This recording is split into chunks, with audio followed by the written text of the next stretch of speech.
Warning, this video gets a little complicated, and I could be wrong with a lot of finer details, keep that in mind. So please, if I got something wrong, let me know, don't get angry. I did not do it on purpose, I promise. Hey guys, how's it going? It's Infinity Break, coming at you with another theory video. Instead of looking at Elder Scrolls 6 today, we're going to be looking at Skyrim, or specifically one of the characters that everybody seems to be fascinated with when they look at Skyrim, and that is the Ebony Warrior. The time has come. I have done all that can be done. There is nothing left. No quests to be undertaken, no villains to be slain, no challenges to face. Except for you. You are my last challenge. Only you can send me to Sovngarde with honor. Make your preparations. When you're ready, come find me at my last vigil. Who is he? What does he factor into the story? How is he important? Well, I have a theory, and a lot of other people have said it before, and I think one channel specifically said it. I think his name was Zarek Zekron. He is a very good Elder Scrolls YouTuber. You should go check him out if you haven't already. He does a lot of good lore videos, and I think he's worth checking out. He might be a little bit more blunt when it comes to Elder Scrolls, but I like the way he does stuff. So I'll put his link in the description. You can go check him out if you want to. So, who is the Ebony Warrior? Well, I don't have a specific name, but I do have an idea. My theory revolves around the idea that the Ebony Warrior is an aspect of what remains of the idea of old Ebenar. That's right, a legend from Daggerfall if I'm not mistaken, and I believe we haven't seen him mentioned in anything other than a book since Daggerfall. And that is because of after the events of Daggerfall, specifically with Bethesda, they shifted direction with the story, and they kind of dropped a lot of the old gods and a lot of the old kind of unpopular ones and focused more on the nine divines, which eventually involved Talos. Listen, you know the Nine, how they guide our fates with an invisible hand. I've served the Nine all my days, and I chart my course by the cycles of the heavens. And Talos kind of took over the spot of old Ebenarm, who was the old god of war that the Red Guards specifically like to worship. And it's interesting as old Ebony Warrior here is actually a Red Guard if you go to remove his armor and stuff when you're done fighting him. And it's really interesting because he's actually one of the most, I wouldn't say dangerous, but he's one of the more higher level endgame enemies that you can face. And I kind of like that considering this little theory. It kind of matches up. There was even a book written on the Ebenarm, one that I actually kind of want to read for you right now, so let me pull it up for you. The ground shakes. The great armies continue to wage their unrelenting battle. The battlefield is red. The rivers flow crimson. The sky reflects a deep pink. In the distance, lightning flashes and thunder sounds. Two huge ravens begin circling the field. Their blackness is vibrant against the various shades of red and the vista of death and suffering. The bright flashes of light and rumbling begin to increase. The redness surrounding the battlefield begins giving way to a golden glow from the east, almost like summer's setting sun. From the false sunset, a massive golden stallion and single rider approach, all becoming suddenly still on the field of battle as both sides recognize Raymond Ebenarm, god of war, and the champion and protector of all warriors, also known as the Black Knight, and his mighty steed, Warmaster. He rides into the middle of the blood-soaked field and dismounts. He is a very imposing figure. His very tall and heavily muscled body is encased in ebony armor. His ebony helmet does not hide the flowing reddish-blonde hair and beard which appear almost as shimmering gold, nor does it shield the steel-blue eyes that seem to pierce all they fall upon. In his left hand he carries a massive ebony tower shield, on which is embezzled a fiery red rose. As he raises his right arm, all see an arm and a magnificent ebony blade, which are extensions of each other. The fused arm and sword are a result and symbol of the wounds suffered by the god during titanic battles in the youth of this world. The ravens come to rest on his shoulders, and, as the point of the ebony blade seemingly touched the sky, lightning flashes, thunder roars, then total quiet descends, and a shudder rolls through both armies. The leaders of both armies approach Raymond Ebenarm and kneel. In turn, they tell their reasons for this war. Each asks for the favor of the Black Knight for their cause. Raymond Ebonarm listens, but there is no acknowledgement that he has chosen to favor one side or the other in this fight. However, each of the leaders has heard the other state his position, and each now knows that this war is baseless. They embrace and turn to their armies. They instruct their forces to bury their dead, tend to their wounds, and return to their homes. Raymond Ebonarm mounts his great golden stallion War Master, and again raises the ebony blade skyward and extends the huge rose-embezzled ebony shield to both armies. A massive choir of cheers rises from the armies. The ravens again take to the air. Lightning and thunder follow him as he rides into the sunset, followed by the two birds. The armies do as they have been bidden. They carry their wounded and bury their dead. As they retreat towards their homes, each warrior is sure that the great god Raymond Ebonarm, the Black Knight, has responded to their individual prayers for intervention. Each side has won, neither has lost. As the armies depart the field, the river begins to run clear, and a single red rose begins to bloom near the grave of a fallen hero. Now, after reading this, I should probably state the theories I have on this guy. One of them is that the Ebony Warrior is indeed Raymond Ebonarm, the same Raymond Ebonarm from the book, but I immediately think that that is not true, as if you were to look at the face of the Ebony Warrior in Skyrim, he does not have reddish blonde golden hair streaking out from underneath the helmet, and I don't blame it if it's flowing out from under the helmet, but even after you remove the helmet, he's just a stereotypical looking Redguard with regular brown hair and brown eyes, no blue eyes, no nothing. The other statement that I have to kind of back up that it's not him is the fact that his arm is not fused to his sword. You can chalk this up to maybe game limitations, maybe they didn't want to spend so much effort, but then again, then you think, this guy has perks and stuff literally attached to his character. So I mean, if they can do that, why wouldn't they just make it so that the sword is always out when he's talking to you, and so that he never puts it away? But then again, I could kind of see it either way. Another thing is that the shield that he wields is not a giant tower shield, nor does it even have a red rose embezzled on it, as it says in the story. So, again, we're kind of reaching for something here by trying to say that he is, but really, I don't think he is, honestly.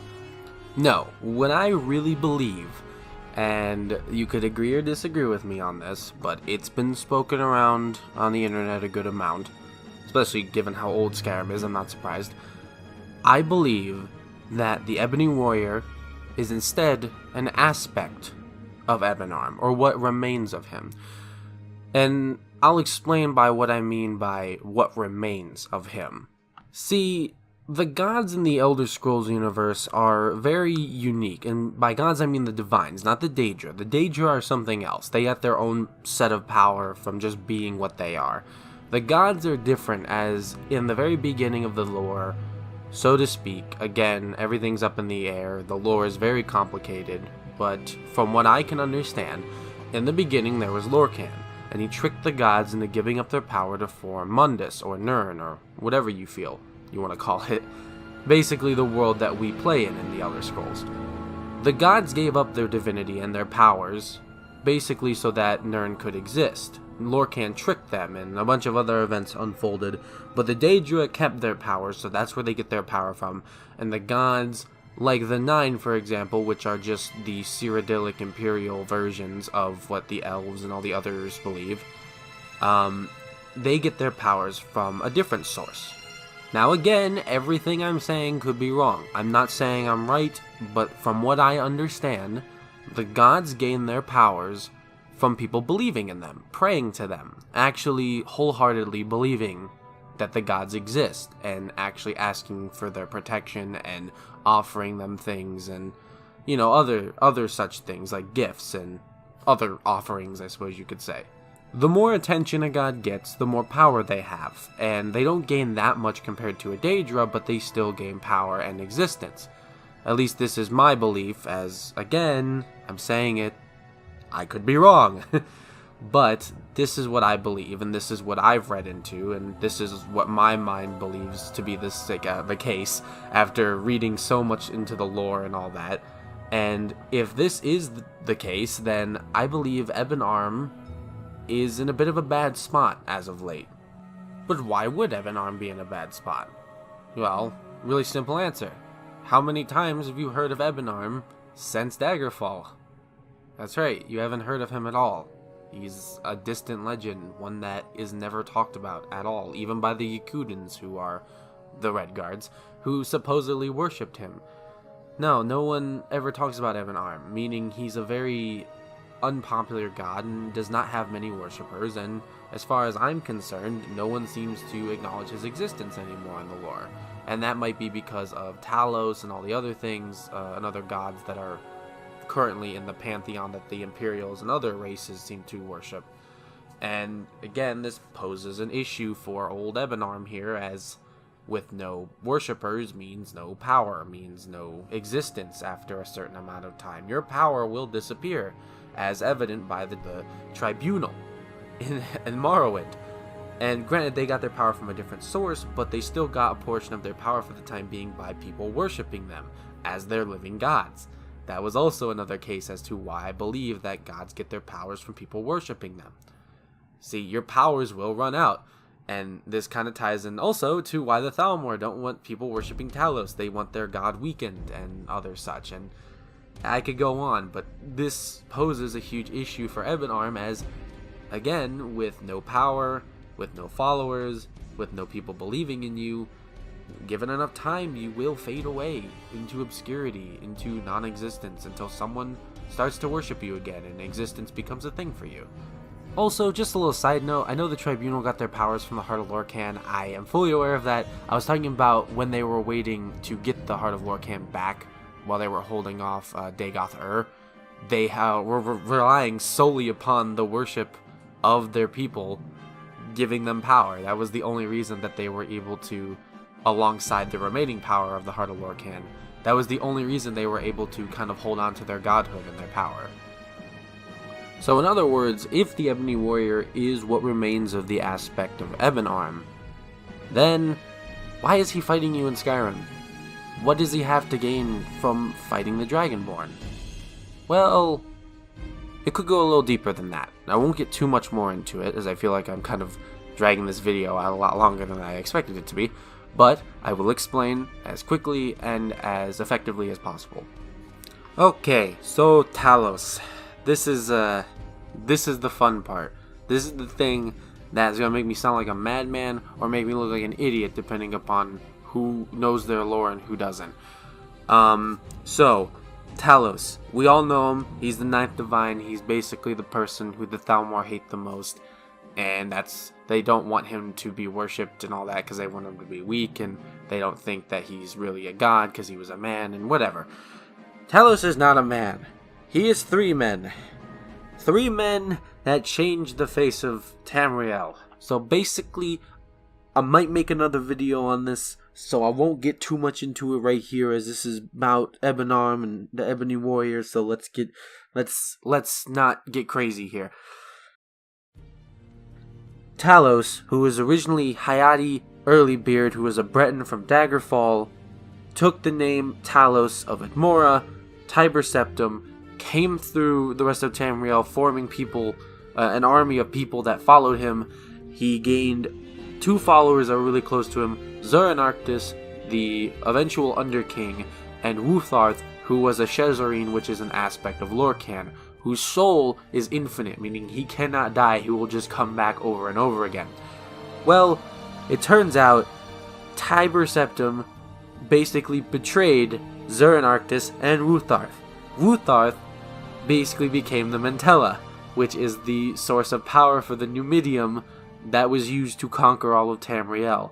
I know, stay with me, if you don't know what the Numidium is, it was basically a gift from the Dark Elves that was originally supposed to be powered by the Heart of Lorkhan. But guess what?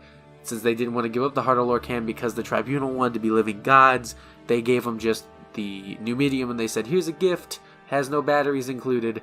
And so they had to think of another way to power it.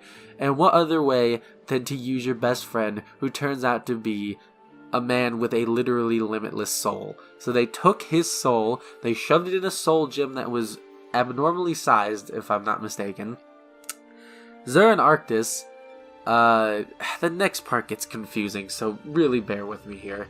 Okay, basically what happens is Tiber Septim's like, I got a plan. Hey Wutharth, come down to my palace. I got an idea." Wutharth comes down. Zurin and Tiber are like, "Hey, it was a trap."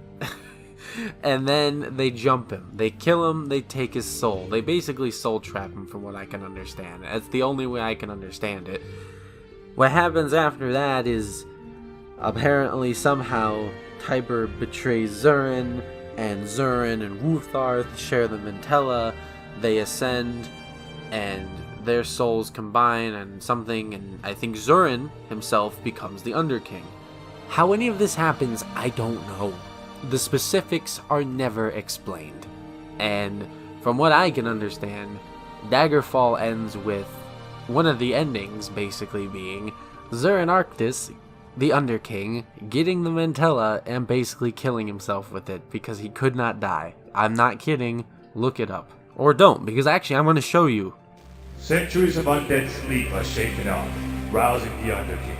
No mortal force can stop his painful reunion with the ghost of his heart, and he joins with it in an all-consuming fiery embrace, and for just one moment, his flesh and blood, then blessed death is granted to Tiber Septim's battle mage.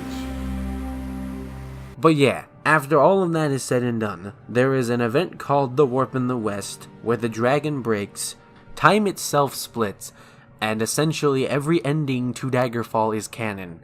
Why? Because Bethesda thought that was a good idea, and hey, whatever. It's the only game that has multiple endings. You might as well make them all canon. But what essentially happens during that moment, where Zurin Arctis, with Wutharth's soul and his own that were formed into one soul, forming together, I guess, kind of, from what I can understand, those two souls being released, combining with the soul that is Tiber Septim, eventually just become Talos. And the god Talos is formed after time itself literally breaks. If I'm not mistaken, the term is called Oversoul. They formed an Oversoul which became a deity. That's what happened, I think. My lore is weird. Also, the Numidium is not just a gift. It was originally supposed to be the Dwemer's god that they were creating. But I'm sure my lore is wrong. At least the finer details. The general idea, I'm pretty sure you guys can agree, is somewhat solid. But the details I get messed up. The point is, these three beings formed a god. One of them being a Shezarene, which was an aspect of Lorkhan. Lorkhan created a god inadvertently. And guess what? That god took over the spot of Ebonarm, the god of war. So, after that long, crazy rant, we get back to our original question. Why would Ebonarm, or the Ebony Warrior at this point, why would he want to fight the Dovahkiin? Why would he want to fight the Dragonborn? Well, that's another theory. And no, this theory won't take 10 minutes. I'll be quick. The theory is simply the Dragonborn, in and of him or herself, is a Shezarene, an aspect of Lorkhan. And what would that mean? It would mean Ebonarm is looking to see and challenge the person who caused his downfall. That's right. In other words, you could look at it as someone that you're basically taking the position of testing you. You kind of represent at this point Talos, or a part of him, I guess you could say. You represent Shor and a lot of the other characters associated with Talos who were Shezarenes. And Wutharth, being a part of Talos himself, was a Shezarene. So Ebonarm, or what is left of him at this point, is challenging you. He's asking you to fight him. He wants to see if you're worthy to take over the mantle. With what he has left, he wants to see if he could take you on. He doesn't want to drag you through the mud. He doesn't feel any hate. He just wants to see if you're worthy. And so he asks for one final battle before finally disappearing into the Aeons. Or he's just someone who liked the legend and put on ebony armor, and that was probably it. But hey, I could have been right. And for all I know, he really is Raymond Ebonarm. But for all we know, the developers were too lazy to actually look into the finer details. But either way, if you look at it, you could still see a nice reference in it somewhere. The Ebony Warrior, the Ebon Arm fighting the Dragonborn. Two legends basically going against each other, just to see who would win. And either way, you're kind of helping them out. You're giving them a really big warrior's death by the hands of a legend, I suppose you can say. That's worth something, right? Especially to a warrior. Either way, guys, that was it. That was my crazy harebrained theory that probably will make me a laughingstock on YouTube. Who knows? I put a lot of effort into this video, surprisingly enough. Getting the footage, making sure the pictures and the lore were right, making sure that I had everything down right, enough to where I didn't become a laughingstock the moment that you clicked on this video. Hopefully you enjoyed it. Even if I'm wrong, I'm hoping that you found something out of it interesting. And if you actually think it's interesting and you feel like I have some merit, let me know. Or at the very least, put what you think down in the comments. I'm very interested to see if I got it wrong, right? What you guys think. Let me know. Either way, this has been Infinity Break, guys. Reminding you all to eat well, play well, and of course, live well. You guys go out there and strive to break infinity. Keep it tuned in for more theories and other Elder Scrolls discussion videos, as well as Fallout and any other Bethesda news I could possibly find. I'm working on the study of currently, the study of the Elder Scrolls Daggerfall, and that should be out in the next coming weeks. Give me some time. Daggerfall's really hard to play through. And for the most part, that's it. You guys have a nice day, night, whatever, wherever you're at, whenever you're at, and thank you for watching.